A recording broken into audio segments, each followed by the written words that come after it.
ಮೂವಿಯ opening ಸೀನ್ನಲ್ಲೇ ನಮಗೆ ಈ ಭೂಮಿನ ತೋರಿಸ್ತಾರೆ. ಈ ಭೂಮಿ ಪೊಲ್ಯೂಷನ್ ಇಂದ ತುಂಬಾ ಹಾಳಾಗ್ಬಿಟ್ಟಿರುತ್ತೆ. ಮತ್ತೆ ಯಾವ್ದೋ ಒಂದು ಕಾಯಿಲೆಯಿಂದ ಈ ಭೂಮಿಲಿರೋ ಜನರೆಲ್ಲ ತುಂಬಾ ಕಡಿಮೆ ಅಂದ್ರೆ ಕಡಿಮೆ ಆಗ್ಬಿಟ್ಟಿರ್ತಾರೆ. ಇಲ್ಲಿ ನಮ್ಗೆ ಒಬ್ರು ಮೇನ್ ಕ್ಯಾರೆಕ್ಟರ್ ಪಾಲ್ ನ ತೋರಿಸ್ತಾರೆ. ಪಾಲ್ ಬೇಗ ತನ್ನ ಮನೆ ಕಡೆ ಹೋಗ್ತಾ ಇರ್ತಾನೆ, ಯಾಕೆಂದ್ರೆ ಇವ್ನಿಗೆ ಇಬ್ರು ಮಕ್ಳು ಇರ್ತಾರೆ. ಇಲ್ಲಿ ನಮ್ಗೆ ಗನ್ನ ಶಬ್ದ, ಬಾಂಬ್ಗಳನ್ನ ಶಬ್ದ ಕೇಳಿಸುತ್ತೆ. ಇವ್ ನಮಗೆ ಅರ್ಥ ಆಗುತ್ತೆ ಈ ಭೂಮಿ ಮೇಲೆ ಏನೋ ಒಂದು ಅಟ್ಯಾಕ್ ಆಗಿದೆ ಅಂತ. ಪೌಲ್ ತನ್ನ ಮಕ್ಳ ಹತ್ರ ಬರ್ತಾನೆ. ಇವನ್ಗೆ ಇಬ್ರು ಮಕ್ಳು ಇರ್ತಾರೆ. ಇವ್ರಿಬ್ರ ಹೆಸರು ಥಾಮಸ್ ಮತ್ತೆ ಇನ್ನೊಬ್ಬ ಜೋಸಫ್. ಪಾಲ್ ಇವರಿಬ್ರನ್ನ ನೋಡ್ಕೊತಾ 15 ವರ್ಷ ಆಗೋಗ್ಬಿಡುತ್ತೆ. ಸೀನ್ ಕಟ್ಟಾಗಿ ನಮ್ಗೆ 15 ವರ್ಷ ಆದ್ಮೇಲೆ ತೋರಿಸ್ತಾರೆ. ಇಲ್ಲಿ ನಾವು ನೋಡ್ತೀವಿ ಜೋಸಫ್ ಮತ್ತೆ ಟಾಮ್ ಇಬ್ರು ಬೆಳ್ಕೊಂಡ್ಬಿಟ್ಟಿರ್ತಾರೆ. ಹೀಗೆ ಒಂದಿನ ಸಾಯಂಕಾಲ ಆಗ್ತಿದ್ದಂಗೆ ಪಾಲ್ಗೆ ತುಂಬಾ ಟೆನ್ಷನ್ ಆಗ್ತಾ ಇರುತ್ತೆ. ಯಾಕೆಂದ್ರೆ ಥಾಮಸ್ ಇನ್ನು ಮನೆಗೆ ಬಂದಿರೋದಿಲ್ಲ. ಅದಕ್ಕೋಸ್ಕರ ಅವನ್ನ ಹುಡುಕ್ತಾ ಇರ್ತಾನೆ. ಅಷ್ಟರಲ್ಲಿ ಅಲ್ಲಿಗೆ ಥಾಮಸ್ ಕೂಡ ಬರ್ತಾನೆ. ಥಾಮಸ್ ಬಂದಿದ ತಕ್ಷಣ ಪಾಲು ಅವನಿಗೆ ಎಲ್ಲೋಗಿದೆ ನೀನು ಇಷ್ಟ ಗಂಟ, ನಿನಗೆ ಗೊತ್ತು ತಾನೆ ಸಾಯಂಕಾಲ ಆದ್ಮೇಲೆ ಎಷ್ಟು ಡೇಂಜರ್ ಆಗಿರುತ್ತೆ ಅಂತ ಅವನಿಗೆ ಹೇಳ್ತಾ ಇರ್ತಾನೆ. ಇಲ್ಲಿ ಸಾಯಂಕಾಲ ಆಗಿದ ತಕ್ಷಣ ಕೆಲವು ಕ್ರೀಚರ್ಸ್ ಗಳು ಬಂದ್ಬಿಟ್ಟು ಅಟ್ಯಾಕ್ ಮಾಡುತ್ತೆ. ಅವು ಡೇ ಟೈಮ್ ಮೇಲೆ ಅಟ್ಯಾಕ್ ಮಾಡೋದಿಲ್ಲ, ಒಂದೇ ನೈಟ್ ಹೊತ್ತು ಮಾತ್ರನೇ ಅಟ್ಯಾಕ್ ಮಾಡ್ತವೆ. ಈ ಭೂಮಿ ಮೇಲೆಲ್ಲ ಈಗ ಕ್ರಿಯೇಟ್ಸ್ ಗಳ ರಾಜ್ಯಭಾರ ನಡೀತಾ ಇರ್ತದೆ. ಮನುಷ್ಯರುಗಳೆಲ್ಲ ತುಂಬಾ ಕಡಿಮೆ ಆಗ್ಬಿಟ್ಟಿರ್ತಾರೆ. ಪಾಲು ಇವರಿಬ್ರನ್ನ ಕರ್ಕೊಂಡು ಮನೆಯೊಳಗಡೆ ಹೋಗ್ತಾನೆ. ಮತ್ತೆ ಇವರೆಲ್ಲ ಮನೆಯೊಳಗಡೆ ಹೋಗಿ ಬಾಗ್ಲಿನ ಭದ್ರವಾಗಿ ಲಾಕ್ ಮಾಡ್ಕೋತಾರೆ. ಹೀಗೆ ಡಿನ್ನರ್ ಮಾಡ್ತಿರ್ಬೇಕಾದ್ರೆ ಪಾಲು ಇಷ್ಟ ಗಂಟೆ ಎಲ್ಲೋಗಿದೆ ಅಂತ ಕೇಳ್ತಾನೆ ಥಾಮಸ್ ನ. ಅದಕ್ಕೆ ಥಾಮಸ್, ನಾನು ಮಿಸಸ್ ರೋಸ್ ನ ಗಾರ್ಡನ್ ಅಲ್ಲಿ ಕೆಲಸ ಮಾಡ್ತಿದ್ದೆ, ಅದಕ್ಕೋಸ್ಕರ ನನ್ಗೆ ಲೇಟ್ ಆಗೋಯ್ತು ಅಂತ ಹೇಳ್ತೇನೆ. ಆಗ ಜೋಸಫ್ ಇದನ್ನಲ್ಲ, ನನಗೆ ಗೊತ್ತು ಕಣೋ ನೀನ್ ಏನ್ ಮಾಡ್ತಿದ್ದೆ ಅಲ್ಲಿ ಅಂತ, ಏನ್ ತುಕಲ್ ಹೋಗಿದ್ದೆ ಅಂತ ಇವನು ಹೇಳ್ತಾ ಇರ್ತಾನೆ. ಇವರಿಬ್ರು ಈ ಮಾತುಗಳಲ್ಲಿ ಹಂಗೆ ಮಾತಾಡ್ತಾ ಇದ್ರೆ ಇಬ್ರಿಗೂ ಜಗಳ ಆಗ್ಬಿಡುತ್ತೆ. ಆದ್ರೆ ಪಾಲು ಇವರಿಬ್ರನ್ನ ಸಮಾಧಾನ ಮಾಡಿ ಸುಮ್ನಾಕ್ಸ್ತಾನೆ. ಆಗ ಅಷ್ಟರಲ್ಲಿ ಅಲ್ಲಿಗೆ ಕೆಲವು ಕ್ರೀಚರ್ಸ್ ಗಳು ಬಂದು ಇವ್ರ ಮನೆ ಡೋರ್ ನ ಹೊಡೆದಾಕೋಕೆ ಟ್ರೈ ಮಾಡ್ತಾ ಇರ್ತಾರೆ. ಆಗ ಪೋಲ್ ಹೋಗಿ ಆ ಡೋರ್ ನ ಗಟ್ಟಿಯಾಗಿ ಹಿಡ್ಕೋತಾನೆ, ಓಪನ್ ಮಾಡಕ್ ಬಿಡ್ದಂಗೆ. ಮತ್ತೆ ಪೋಲು ನಾಳೆ ಬೆಳಗ್ಗೆ ಹೋಗಿ ನೋಡ್ತಾನೆ, ಅವ್ನ ಮನೆ ಡೋರ್ ಪೂರ್ತಿ ಸ್ಕ್ರಾಚ್ ಹೋಗ್ಬಿಟ್ಟಿರುತ್ತೆ. ನೋಡಿ ನಮಗೆ ಗೊತ್ತಾಗುತ್ತೆ ಈ ಕ್ರಿಯೇಚರ್ ಗಳು ಇಷ್ಟು ಡೇಂಜರಸ್ ಆಗಿರ್ಬೋದು ಅಂತ. ಮತ್ತೆ ಇವರಿಬ್ರು ಮಕ್ಕಳನ್ನ ಕರ್ಕೊಂಡು ಕಟ್ಕೆ ತೊಳಕೆ ಅಂತ ಹೋಗ್ತಾ ಇರ್ಬೇಕಾದ್ರೆ ಪಾಲ್ ನೋಡ್ತಾನೆ ಜೋಸಫ್ ಒಂದು ಚಿಕ್ಕ ಕಾರ್ನ ರೆಡಿ ಮಾಡ್ತಾ ಇರ್ತಾನೆ. ಪಾಲ್ ಕೂಡ ಏನ್ ತುಕಿ ಕಾರ್ನ ರೆಡಿ ಮಾಡ್ತಿದ್ದೆ ಅಂತ ಕೇಳಿದಾಗ ಜೋಸಫ್, ಇದನ್ನ ನಾನು ಚಿಕ್ಕ ಪುಟ್ಟ ಕೆಲ್ಸಕ್ಕೆ ಬರುತ್ತೆ ಅಂತ ನಾನು ರೆಡಿ ಮಾಡಿದೆ ಅಂತ ಹೇಳ್ತಾನೆ. ಮತ್ತೆ ಜೋಸಫ್ ಹೇಳ್ತಾನೆ, ನಾನು ಇನ್ನು ಇದೇ ರೀತಿ ಒಳಗಡೆ ಇದ್ರೆ ಆಗಲ್ಲ, ನಾನು ಹೊರಗಡೆ ಹೋಗ್ಬೇಕು, ಹೊರಗಡೆ ಪ್ರಪಂಚದಲ್ಲಿ ನಾನು ಧೈರ್ಯವಾಗಿ ಎದುರಿಸಬೇಕು ಅಂತ ಹೇಳ್ತಾ ಇರ್ತಾನೆ. ಜೋಸಫ್ ಸ್ವಲ್ಪ ಇಂಟ್ರೋವರ್ಟ್ ಆಗಿರ್ತಾನೆ, ಆದ್ರೆ ಥಾಮಸ್ ಆಗಿರೋದಿಲ್ಲ. ಇವ್ನ ಎಲ್ಲರ ಹತ್ರ ಕ್ಲೀನ್ ಆಗಿ ಚೆನ್ನಾಗಿ ಮಾತಾಡ್ಕೊಂಡಿರ್ತಾನೆ. ಮತ್ತೆ ಸ್ವಲ್ಪ ಧೈರ್ಯ ಜಾಸ್ತಿ ಇವನಿಗೆ. ಮತ್ತೆ ಪಾಲ್ ಹೇಳ್ತಾನೆ, ಈ ಕ್ರಿಯೇಚರ್ಸ್ ಗಳು ಈ ಭೂಮಿ ಮೇಲೆ ಪೊಲ್ಯೂಷನ್ ಬಂದಿರೋದ್ರಿಂದ ಬಂದಿದೆ, ಇನ್ನೇನು ಈ ಭೂಮಿ ಮೇಲಿಂದ ಈ ಪೊಲ್ಯೂಷನ್ ಎಲ್ಲ ಹೋಗ್ತಾ ಇದೆ, ಹಾಗಾಗಿ ಈ ಕ್ರಿಯೇಚರ್ಸ್ ಗಳು ಕೂಡ ಇನ್ನೇನು ಹೊಂಟೋಗ್ಬಿಡುತ್ತೆ ಅಂತ ಹೇಳ್ತಾ ಇರ್ತಾನೆ. ಮತ್ತೆ ಈಗ ಪಾಲ್ ಇದನ್ನೆಲ್ಲ ಈ ಜೋಸಫ್ ಒಂದು ಮಿನಿ ಕಾರ್ ನ ರೆಡಿ ಮಾಡಿರ್ತಾನಲ್ಲ, ಅದನ್ನ ಡ್ರೈವ್ ಮಾಡೋದು ಹೇಗೆ ಅಂತ ಇವ್ರ ಮಕ್ಳಿಗೆ ಹೇಳ್ಕೊಡ್ತಾ ಇರ್ತಾನೆ. ಯಾಕೆಂದ್ರೆ ಯಾವ್ದಾರ ಸೀರಿಯಸ್ ವಿಷಯ ಬಂದ್ರೆ ಅವ್ರಿಂದ ತಪ್ಪಿಸ್ಕೊಳಕ್ಕೆ ಈ ಕಾರ್ ಯೂಸ್ ಆಗುತ್ತೆ ಅನ್ಬಿಟ್ಟು ಆ ಗಾಡಿನ ಡ್ರೈವ್ ಮಾಡೋದನ್ನ ಅವ್ರ ಮಕ್ಳಿಗೆ ಹೇಳ್ಕೊಡ್ತಾ ಇರ್ತಾನೆ. ಮತ್ತೆ ಜೋಸಫ್ ಇವ್ರಿಬ್ರಿಗೂ ಹೊರಗಡೆ ಹೋಗಿ ಊಟನ ಹುಡ್ಕೊಂಡ್ ಬರ್ರಿ ಅಂತ ಇವರಿಬ್ರನ್ನ ಕಳಿಸ್ತಾನೆ. ಆದಷ್ಟು ಬೇಗ ಸಾಯಂಕಾಲದೊಳಗಡೆ ಬರ್ಬೇಕು ಅಂತ ಹೇಳಿ ಕಳಿಸ್ತಾನೆ. ಯಾಕೆಂದ್ರೆ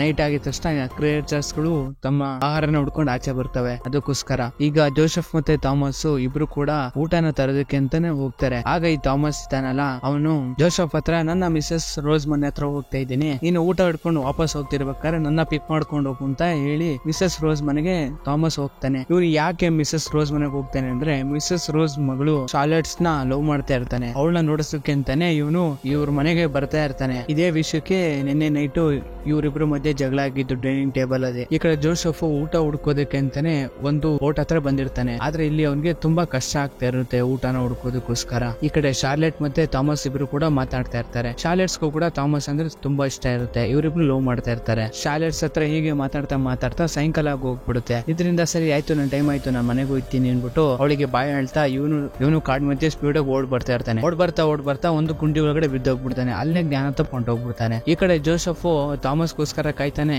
ಇವನು ಬರೋದೇ ಇಲ್ಲ. ಹಾಗಾಗಿ ಇವನೇ ಅನ್ಕೋತಾನೆ ಇವನು ಮೋಸ್ಟ್ಲಿ ಮನೆಗೆ ಹೋಗಿರ್ಬೇಕು ಅನ್ಬಿಟ್ಟು ಇವನು ಕೂಡ ಮನೆಗೆ ಹೊಂಟೋಗ್ಬಿಡ್ತಾನೆ. ಮತ್ತೆ ಈ ಕಡೆ ಜೋಸಫ್ ಮನೆ ಹತ್ರ ಬಂದ್ಬಿಟ್ಟು ಅವ್ರ ಅಪ್ಪನ ಹತ್ರ ಥಾಮಸ್ ಬಂದ ಅಂತ ಕೇಳ್ತಾನೆ. ಆಗ ಪೌಲು, ಇಲ್ಲ ಕಣೋ ಇನ್ನೂ ಬಂದಿಲ್ಲ ಅಂತ ಹೇಳ್ತಾನೆ. ಆಗ ಜೋಸಫ್ ಹೇಳ್ತಾನೆ, ಇಲ್ಲ ನಾ ಅವನಿಗೋಸ್ಕರ ಕಾಯ್ದೆ, ಅವ್ನು ಇಲ್ಲಿ ಬಂದಿದ್ದಾನೆ ಅಂತ ನಾನು ಬಂದ್ಬಿಟ್ಟೆ ಅಂತ ಹೇಳಿದಾಗ ಪಾಲ್ಗೆ ಫುಲ್ಲು ಗಾಬರಿಯಾಗಿ ಹೋಗ್ಬಿಡುತ್ತೆ, ಇನ್ನೂ ಥಾಮಸ್ ಬಂದಿಲ್ಲ ಅಂತ. ಜೋಸಫ್ ಹೇಳ್ತಾನೆ, ಥಾಮಸ್ ಮಿಸಸ್ ರೋಸಿ ಮನೆಗೆ ಹೋಗಿದ್ದ ಅಂತ. ಪಾಲ್ ಕೂಡ ಸರಿ ಆಯ್ತು, ನಾನು ಅವ್ನ ಹುಡುಕೊಂಡ್ ಕರ್ಕೊಂಡ್ ಬರ್ತೀನಿ, ಅಲ್ಲಿವರೆಗೂ ನೀನು ಮನೆಯೊಳಗಡೆ ಡೋರ್ ನ ಭದ್ರವಾಗಿ ಲಾಕ್ ಮಾಡ್ಕೊಂಡು ಮನೇಲಿ ಇರು ಅಂತ ಹೇಳ್ಬಿಟ್ಟು ಪಾಲ್ ಥಾಮಸ್ ನ ಹುಡುಕೊಂಡು ಹೊರಡ್ತಾನೆ. ಪಾಲ್ ಥಾಮಸ್ ನ ಹುಡುಕ್ತಾ ನೈಟ್ ಆಗಿ ಹೋಗ್ಬಿಟ್ಟಿರುತ್ತೆ. ಈ ಕಡೆ ಥಾಮಸ್ಗೆ ಪ್ರಜ್ಞೆ ಬರುತ್ತೆ. ಪ್ರಜ್ಞೆ ಬರ್ಬಿಟ್ಟು ಕಣ್ಬಿಟ್ಬಿಟ್ಟು ಮೇಲ್ಗಡೆ ನೋಡ್ತಾನೆ.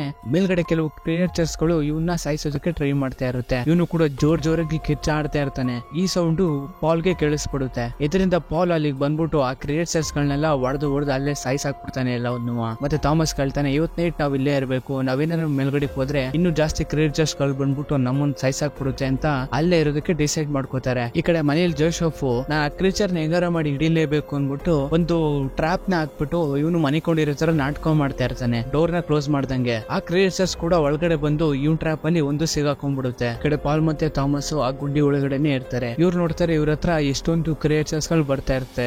ಇದೊಂಥರ ಕೇವ್, ಒಂದಕ್ಕೊಂದು ಕನೆಕ್ಟ್ ಆಗಿರುತ್ತೆ. ಥಾಮಸ್ ಇಲ್ಲೊಂದು ಐಡಿಯಾ ಉಪಯೋಗಿಸ್ತಾನೆ. ಆ ಕ್ರಿಯೇಚರ್ಸ್ ಗಳು ಆ ಕೇವ್ ಒಳಗಡೆ ಬಂದಿದ ತಕ್ಷಣ ಥಾಮಸ್ ಮತ್ತೆ ಪಾಲ್ ಇಬ್ರು ಕೂಡ ಮೇಲ್ಗಡೆ ಹೋಗಿ ಥಾಮಸ್ ಒಂದು ಮಿನಿ ಬಾಂಬ್ ನ ರೆಡಿ ಮಾಡ್ಬಿಟ್ಟು ಆ ಕೇವ್ ಒಳಗಡೆ ಬ್ಲಾಸ್ಟ್ ಮಾಡ್ಬಿಡ್ತಾನೆ. ಇದರಿಂದ ಈ ಎಲ್ಲಾ ಕ್ರಿಯೇಚರ್ಸ್ ಗಳು ಅಲ್ಲೇ ಸತ್ತೋಗ್ಬಿಡ್ತವೆ. ಇದರಿಂದ ಪಾಲ್ಗೆ ಹೆವಿ ಇಂಜುರಿ ಆಗ್ಬಿಡುತ್ತೆ. ಇಂಜುರಿ ಆಗಿ ಅಲ್ಲೇ ಜ್ಞಾನ ತಪ್ಪಿ ಬಿದ್ದೋಗ್ಬಿಟ್ಟಿರ್ತಾನೆ. ಇನ್ನೇ ಬೆಳಗ್ಗೆ ಆಗಿದ ತಕ್ಷಣ ಜೋಸೆಫ್ ಇದನ್ನೆಲ್ಲ ಒಂದು ಮಿನಿ ಕಾರ್ ನ ತಗೊಂಡು ಇವ್ರನ್ನ ಹುಡ್ಕೊಂಡ್ ಬರ್ತಾನೆ. ಈಗ ಹುಡುಕ್ತಿರ್ಬೇಕಾದ್ರೆ ಇಲ್ಲಿ ಇವ್ರಿಗೆ ಥಾಮಸ್ ಮತ್ತೆ ಒಂದ್ ತಂದೆ ಕಾಣಿಸ್ತಾರೆ. ಇವರಿಬ್ರು ಕೂಡ ತನ್ನ ತಂದೆ ತನ್ನ ಗಾಡಿಗೆ ಹಾಕೊಂಡು ಕರ್ಕೊಂಡ್ ಬಂದು ಸೀದಾ ಮನೆಗ್ ಬರ್ತಾರೆ. ಮನೆಗ್ ಬಂದು ಅವ್ರ ತಂದೆನ ಬೆಡ್ ಮೇಲೆ ಮನ್ಗಿಸ್ತಾರೆ. ಆಗ ಜೋಸೆಫ್ ಹೇಳ್ತಾನೆ, ಲೋ ನೆನೆ ನೈಟ್ ನಂದು ಕ್ರಿಯೇಚರ್ ನ ಹಿಡಿದಿಕ್ಕಿದೀನಿ ಕಣೋ ಅಂತ. ಥಾಮಸ್ ಹೇಳ್ತಾನೆ, ಹೌದೇನೋ, ಕ್ರಿಯೇಚರ್ ಗಳಿಂದನೇ ನಮ್ ತಂದೆಗೆ ಈ ತರ ಪರಿಸ್ಥಿತಿ ಬಂದಿದ್ದು. ನಾನ್ ಮಾತ್ರ ಆ ಕ್ರಿಯೇಚರ್ ನ ಸುಮ್ನೆ ಬಿಡಲ್ಲ ಅಂದ್ಬಿಟ್ಟು ಅದನ್ನ ಸಾಯಿಸೋಣ ಅಂತ ಬಾರೋ ಅಂತ ಇವನ್ನ ಕರ್ಕೊಂಡು ಹೋಗ್ತಾನೆ. ಇವರು ಕೂಡ ಆ ಕ್ರಿಯೇಚರ್ ನ ಕೇಜಿಂದ ತೆಗಿತಾರೆ. ಅದ್ ನೋಡಿದ್ರೆ ಸರಿಯಾಗಿ ಇರುತ್ತೆ ಕ್ರಿಯೇಚರ್. ಅದನ್ನ ನೋಡಿ ಫುಲ್ ಎದ್ರುಕೊಂಡ್ಬಿಡ್ತಾರೆ. ಇಬ್ರು ಕೂಡ ಧೈರ್ಯ ಮಾಡಿ ಹಾಗೋ ಈಗ ಆ ಕ್ರಿಯೇಚರ್ ಹತ್ರ ಹೊಡೆದಾಡಿ ಕೊನೆಗೆ ಆ ಕ್ರಿಯೇಚರ್ ನ ಸಾಯಿಸಾಕ್ಬಿಡ್ತಾರೆ. ಇದೆಲ್ಲ ಆದ್ಮೇಲೆ ಥಾಮಸ್ ಇದ್ದಾನೆಲ್ಲ ಅವನು ಜೋಸೆಫ್ ಹತ್ರ, ಲೋ ನಮ್ ತಂದೆನ ಮಿಸ್ಸಸ್ ರೋಸಿ ಹತ್ರ ಕರ್ಕೊಂಡು ಹೋಗೋಣ ಕಣೋ, ಅಲ್ಲೋದ್ರೆ ಸ್ವಲ್ಪ ಔಷಧಿ ಸಿಗುತ್ತೆ,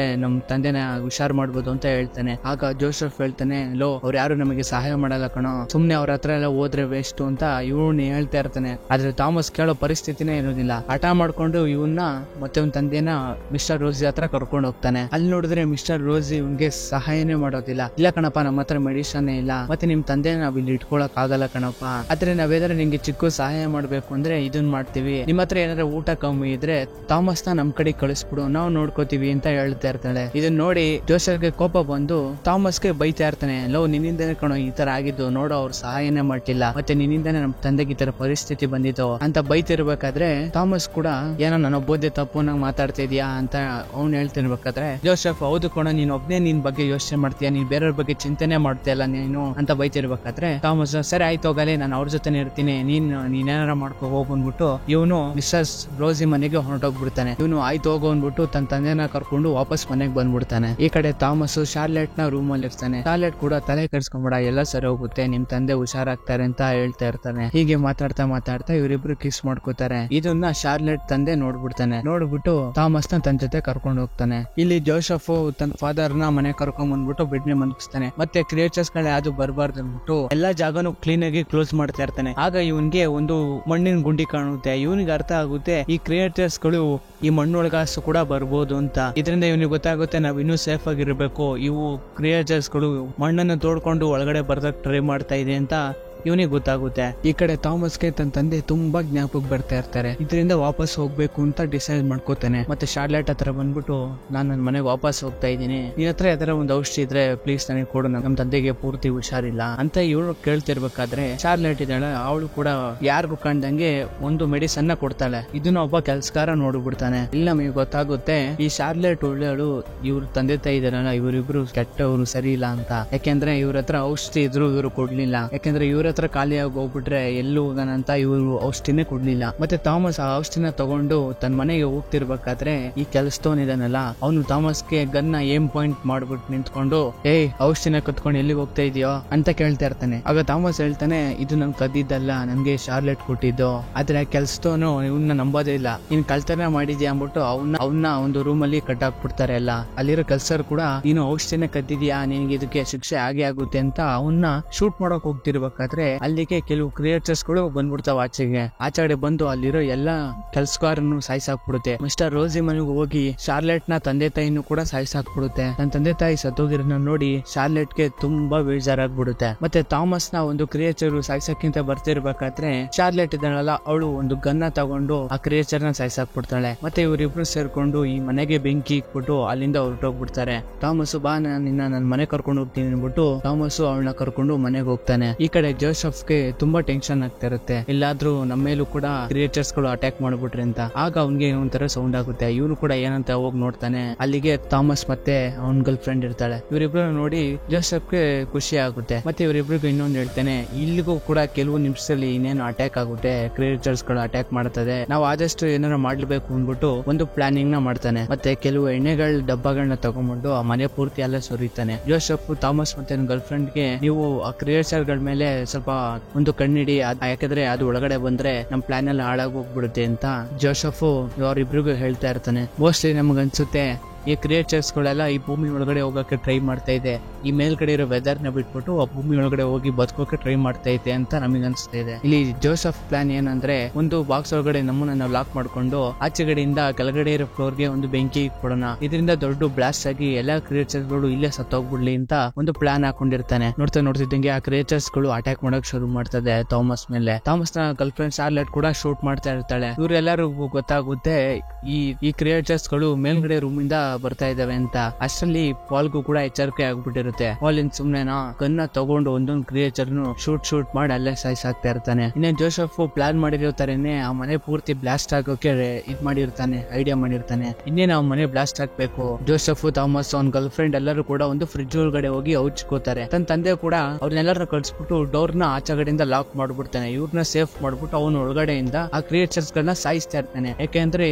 ಆ ಕ್ರಿಯೇಚರ್ಸ್ ಗಳು ತನ್ನ ಮಕ್ಳ ಹತ್ರ ಹೋಗ್ಬಾರ್ದಂತ. ಇವರು ಕೂಡ ತನ್ನ ತಂದೆನ ಕಾಪಾಡೋಕೆ ಎಷ್ಟೋ ಟ್ರೈ ಮಾಡ್ತಾರೆ, ಬಟ್ ಆಗೋದಿಲ್ಲ. ಕೊನೆ ಟೈಮ್ ಅಲ್ಲಿ ಇವರು ಕೂಡ ಫ್ರಿಡ್ಜ್ ಒಳಗಡೆ ಹೋಗಿ ಉಚ್ಕೊಂಡ್ಬಿಡ್ತಾರೆ. ಅಷ್ಟೇ, ಆ ಬಾಂಬ್ ಬ್ಲಾಸ್ಟ್ ಆಗುತ್ತೆ, ಆ ಮನೆ ಪೂರ್ತಿ ಬ್ಲಾಸ್ಟ್. ಇವ್ರು ಸೇಫ್ ಆಗಿ ಹೋಗ್ತಾರೆ, ಯಾಕಂದ್ರೆ ಇವರೊಂದು ಸೇಫ್ ಫ್ರಿಡ್ಜ್ ಒಳಗಡೆ ಇರ್ತಾರೆ. ಪಾಲ್ ಅಲ್ಲೇ ಸತ್ತೋಗ್ಬಿಡ್ತಾನೆ. ಇವ್ನ ತಂದೆ ಸಾವನ್ನ ನೋಡಿ ಇವರೆಲ್ಲರಿಗೂ ಬೇಜಾರಾಗುತ್ತೆ. ಇದಲ್ದಲೆ ಮತ್ತೆ ಇನ್ನೂ ಕ್ರಿಯೇಚರ್ಸ್ ಗಳು ಇವ್ರ ಮೇಲೆ ಅಟ್ಯಾಕ್ ಮಾಡಕ್ ಬರ್ತಾ ಇರ್ತಾರೆ. ಇವ್ರು ಕೂಡ ಮಿನಿ ಕಾರ್ ಇದೆಯಲ್ಲ ಅದನ್ನ ತಗೊಂಡು ಹೋಗ್ತಾ ಇರ್ತಾರೆ. ಥಾಮಸ್ ಗರ್ಲ್ ಫ್ರೆಂಡ್ ಇದ್ದಾಳಲ್ಲ ಶಾರ್ಲೆಟ್, ಅವಳು ಆ ಗನ್ನ ತಗೊಂಡು ಆ ಕ್ರಿಯೇಚರ್ಸ್ ಗಳಾರ್ಗು ಶೂಟ್ ಮಾಡ್ತಾ ಇರ್ತಾಳೆ. ಎಲ್ಲಾ ಕ್ರಿಯೇಚರ್ಸ್ ಗಳಿಗೂ ಶೂಟ್ ಮಾಡಿ ಅಲ್ಲಿಂದ ಆಗ ಮಾಡಿ ತಪ್ಪಿಸ್ಕೊಂಡ್ಬಿಡ್ತಾರೆ. ಮತ್ತೆ ಇವ್ರು ನಾಳೆ ಬೆಳಗ್ಗೆ ಇವ್ರು 3 ಜನ ತನ್ನ ತಂದೆ ತಾಯಿಗಳನ್ನೆಲ್ಲ ನೆನ್ಸ್ಕೊಂಡು ಈ ಜನರು ಎಲ್ಲಿದ್ದಾರೆ ಅನ್ಬಿಟ್ಟು ಅವ್ರ ಜೊತೆ ಸೇರ್ಕೊಳ್ಳೋದಕ್ಕೋಸ್ಕರ ಈ ಜಾಗನೇ ಬಿಟ್ಬಿಟ್ಟು ಹೋಗೋಕೆ ಪ್ಲಾನ್ ಮಾಡ್ಕೋತಾರೆ. ನಮಗ್ ಅನ್ಸುತ್ತೆ ಇಲ್ಲಿ ಇದೆಲ್ಲ ಒಂದು ಯಾವುದೇ ಕ್ರಿಯೇಟರ್ಸ್ ಗಳಲ್ಲ. ಇಲ್ಲಿ ಮೋಸ್ಟ್ಲಿ ಅಕ್ಕಪಕ್ಕ ಎಲ್ಲ ಒಂದು ಫ್ಯಾಕ್ಟರಿಯಲ್ಲಿ ಒಂದು ಕೆಮಿಕಲ್ ಬ್ಯಾಡ್ ರಿಯಾಕ್ಷನ್ ಆಗಿ ಇಲ್ಲಿರೋ ಮನುಷ್ಯರುಗಳೇ ಮಾನ್ಸ್ಟರ್ಸ್ ಗಳಾಗಿರ್ಬೋದು ಅಂತ.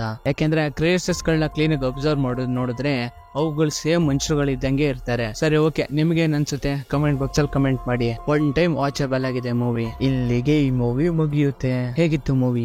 ಇಷ್ಟ ಆಯ್ತಾ? ಇಷ್ಟ ಆದ್ರೆ ಒಂದು ಲೈಕ್ ಮಾಡಿ, ಇಷ್ಟ ಆಗಿದೆ ಡಿಸ್ಲೈಕ್ ಮಾಡಿ, ಪರವಾಗಿಲ್ಲ. ಮುಂದಿನ ಸಲ ನಿಮ್ಗೆ ಇಷ್ಟ ಆಗೋ ತರನೇ ಇನ್ನೊಂದು ಮೂವಿ ತಗೊಂಡ್ಬರ್ತೀನಿ. ಅದಕ್ಕೋಸ್ಕರ ನೀವು ಮಾಡ್ಬೇಕಾಗಿರೋದಿಷ್ಟೇ, ಈ ಚಾನೆಲ್ ನ ಸಬ್ಸ್ಕ್ರೈಬ್ ಮಾಡಿಕೊಳ್ಳೋದು. ಸರಿ, ಮುಂದಿನ ವಿಡಿಯೋ ಜೊತೆ ನಿಮ್ಮನ್ನ ಎಂಟರ್ಟೈನ್ಮೆಂಟ್ ಮಾಡೋಕೆ ಮತ್ತೆ ಬರ್ತೀನಿ. ಅಲ್ಲಿವರೆಗೂ take care, love you all.